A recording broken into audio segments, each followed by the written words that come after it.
जिंदगी एक सफ़र ही है, एक जर्नी ही है, जहाँ पर आप हर सुबह उठते हैं और अपनी मंजिल पाने के लिए आगे बढ़ते हैं। उस मंजिल को पाने के कई रास्ते अलग अलग हो सकते हैं, पर जब आपको उन रास्तों से प्यार हो जाए तो मंजिल तक पहुँचने के समय का पता नहीं चलता। मैं सौ ढबाले आप लोग का स्वागत करता हूँ अपने YouTube चैनल जर्नी कनेक्ट पर, जहाँ आज हम नैनीताल और उत्तराखंड के आसपास की जगह एक्सप्लोर करेंगे और यहाँ की प्राकृतिक सौंदर्यता का आनंद लेंगे। तो बने रहिए जर्नी कनेक्ट के साथ और चलिए आज हमारे साथ इस सफ़र में। अगर आपने पार्ट 1 नहीं देखा है तो उसकी लिंक डिस्क्रिप्शन बॉक्स में अवेलेबल है, ज़रूर देखिए। नए साल की हमने शुरुआत करी नैनीताल के लोकल पॉइंट विजिट के साथ। हम सबसे पहले आए नैनीताल लेक, जो कि मॉल रोड के पास में है।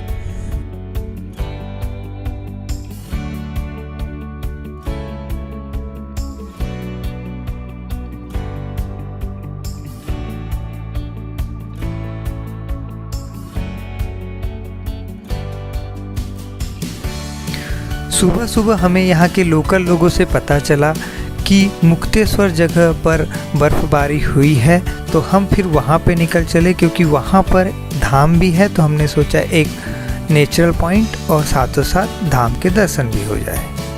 अभी हम नैनीताल से अल्मोड़ा के लिए जा रहे हैं। अल्मोड़ा के रास्ते से पहले एक मुक्तेश्वर धाम करके कहते हैं, वहाँ पे शायद थोड़ा स्नोफॉल हुआ है, तो हम वहाँ पे जाते हैं और देखते हैं कि वहाँ पे क्या एक्चुअली प्राकृतिक दृश्य है। फिर वहाँ से हम प्लान कर रहे हैं कि रानीखेत की ओर बढ़े, लेकिन रास्ते में बहुत अच्छे अच्छे प्राकृतिक दृश्य दिख रहे हैं जो हम अपने कैमरे में कैद कर रहे हैं, और आप उसका हमारे जर्नी कनेक्ट के साथ में मज़ा लेते रहिए। तो बने रहिए जर्नी कनेक्ट के साथ। नैनीताल से मुक्तेश्वर के रास्ते पर आपको बहुत ही अच्छे प्राकृतिक दृश्य मिलेंगे। वहाँ पर आप रुक के थोड़ा सा फ़ोटो और थोड़ा वीडियोग्राफी कर सकते हैं।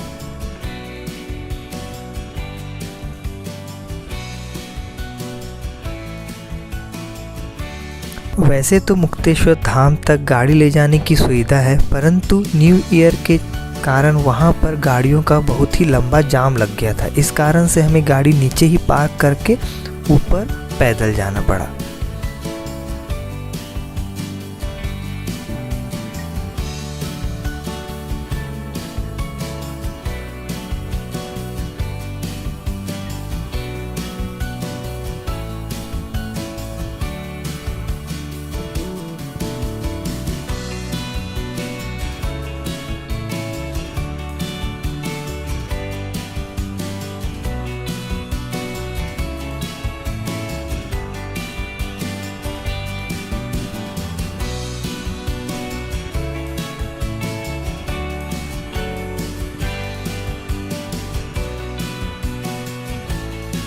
आप जिस रास्ते से होते हुए मुक्तेश्वर धाम तक जाते हैं, उस रास्ते पर पहाड़ियों की ऊंचाइयों से आपको बहुत ही अच्छे प्राकृतिक दृश्य नजर आते हैं।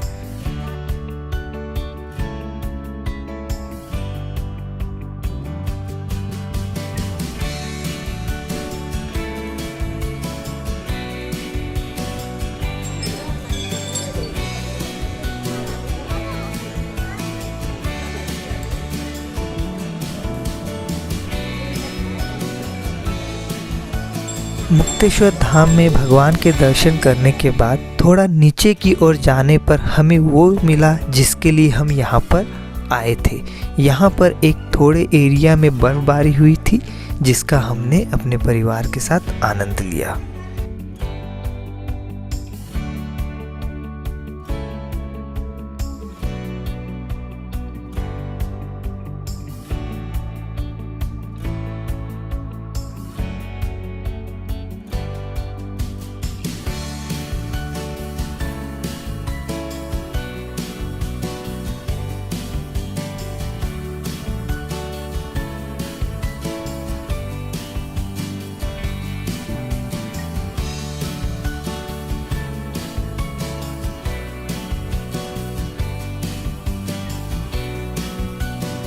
मुक्तेश्वर धाम से निकलते निकलते शाम हो चुकी थी, तो हमें लगा हम रानीखेत शायद ही पहुंच पाए, तो हमने अपने प्लान में चेंज किया और हमने अपना नेक्स्ट स्टॉप अल्मोड़ा को चुना।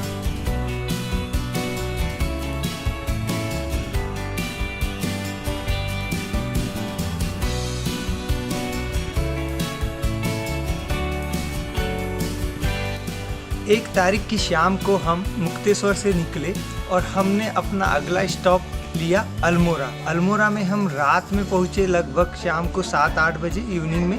तो हमने यहाँ पर एक होटल बुक किया जो कि हेरिटेज होटल नाम से है। यहाँ पे हमने चेक इन किया और रात में यहीं पे स्टे किया। यहाँ पर हमने रह के यहाँ का बहुत ही प्राकृतिक दृश्य बहुत ही अच्छा है जिसका हमने आनंद लिया। चलिए देखते हैं इस होटल के आसपास के नज़ारे को। तो बने रहिए हमारे साथ जर्नी कनेक्ट।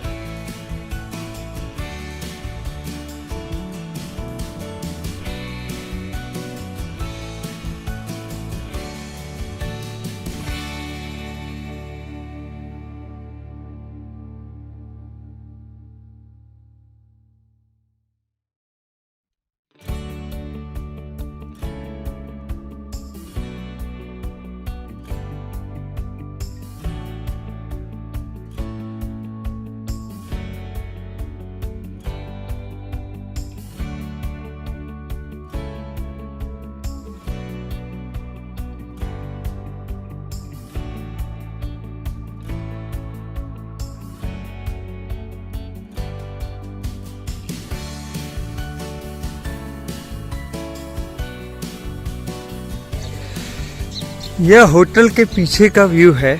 आप यहाँ से देख सकते हैं हम अल्मोड़ा की पहाड़ियों की हाइट पर है और यहाँ से आपको नीचे शहर पूरा कोहरा दिख रहा है और वो कहीं दूर मैं जूम करने की कोशिश करता हूँ, वो हिमालय पहाड़ दिख रहा है जो वाइट है। इस जगह से बहुत ही यह खूबसूरत नज़ारा है। आप इस खूबसूरती का आनंद लीजिए और बने रहिए जर्नी कनेक्ट के साथ।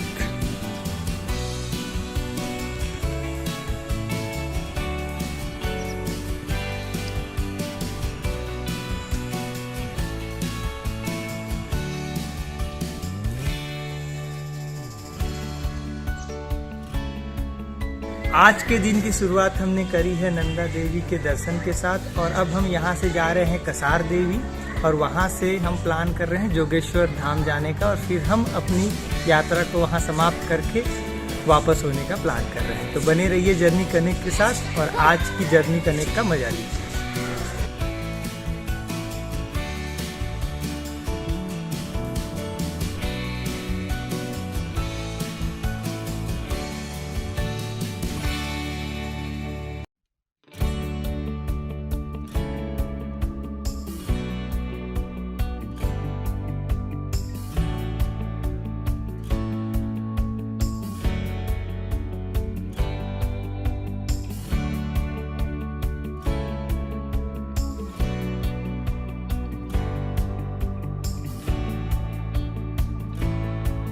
नंदा देवी के दर्शन करने के बाद हम बढ़ चले हैं अपने अगले पॉइंट की ओर जो कि है कसार देवी टेम्पल, जो कि यहाँ से 7 किलोमीटर की दूरी पर पड़ता है।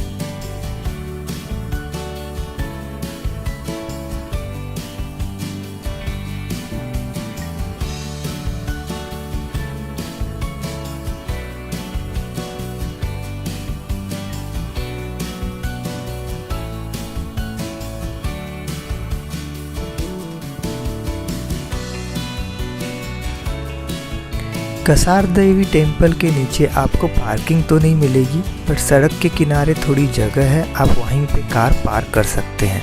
पर ध्यान रखें इससे आने जाने वालों को प्रॉब्लम ना हो।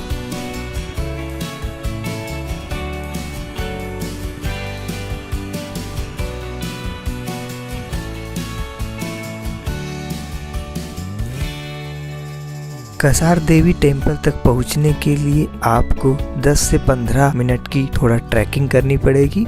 आप वहां पे पैदल चलते हुए सीढ़ियों के द्वारा जा सकते हैं।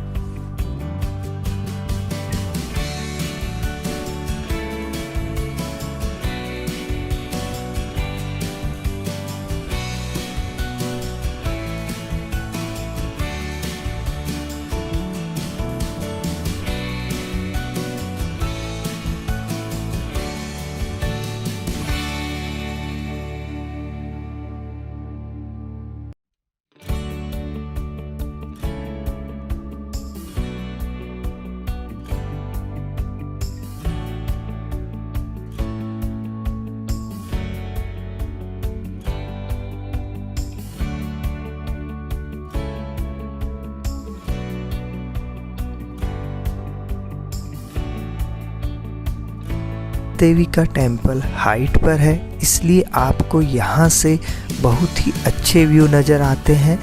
यहाँ से भी आप उत्तराखंड के पहाड़ों का और हिमालय का व्यू देख सकते हैं, और या फिर आप यहाँ से आगे जाकर भी वो व्यू का आनंद ले सकते हैं।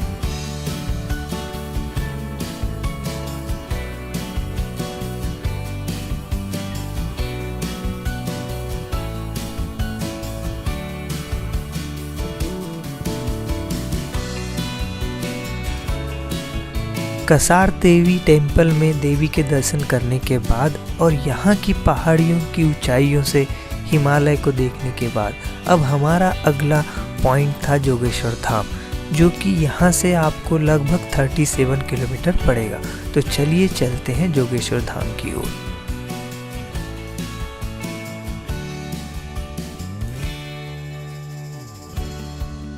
जोगेश्वर धाम के मुख्य मंदिर से पहले आपको कुछ मंदिरों का समूह मिलेगा। आप वहाँ पर रुक के वहाँ भी भगवान के दर्शन कर सकते हैं। यहाँ पर भी प्राकृतिक सौंदर्यता देखने लायक होती है।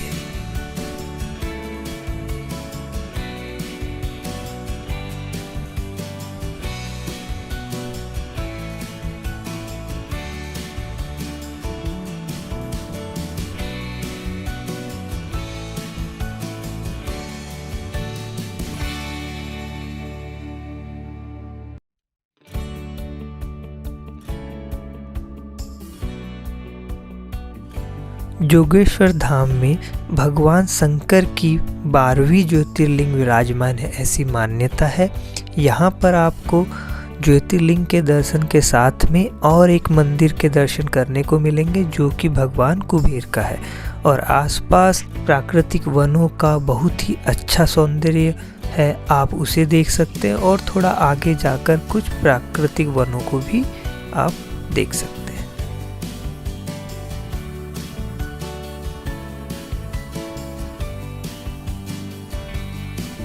इन पहाड़ों के बीच में रहकर यहाँ की प्राकृतिक सौंदर्यता को महसूस कर और यहाँ के बहुत ही खास पलों को जीकर आपका मन वापस जाने का तो कभी करेगा नहीं। बट ज़िंदगी का यही एक वसूल है, आपको कभी न कभी अपना सफ़र समाप्त करना होता है और अपने घर की ओर लौटना होता है। तो अब हम भी अपने सफ़र को यहाँ पे समाप्त करके अपने घर जबलपुर की ओर लौट रहे हैं। जर्नी कनेक्ट आप सभी लोगों का तहे दिल से शुक्रिया अदा करता है आपके प्यार के लिए। आपका प्यार इसी तरह बनाए रखिए और हमारे इस पार्ट को भी लाइक और शेयर करिए। और आपको इस टाइप की जर्नी के लिए कभी भी हमारी हेल्प लगती है तो आप हम तक पहुंच सकते हैं। ईमेल आईडी और सारी डिटेल डिस्क्रिप्शन बॉक्स में अवेलेबल है।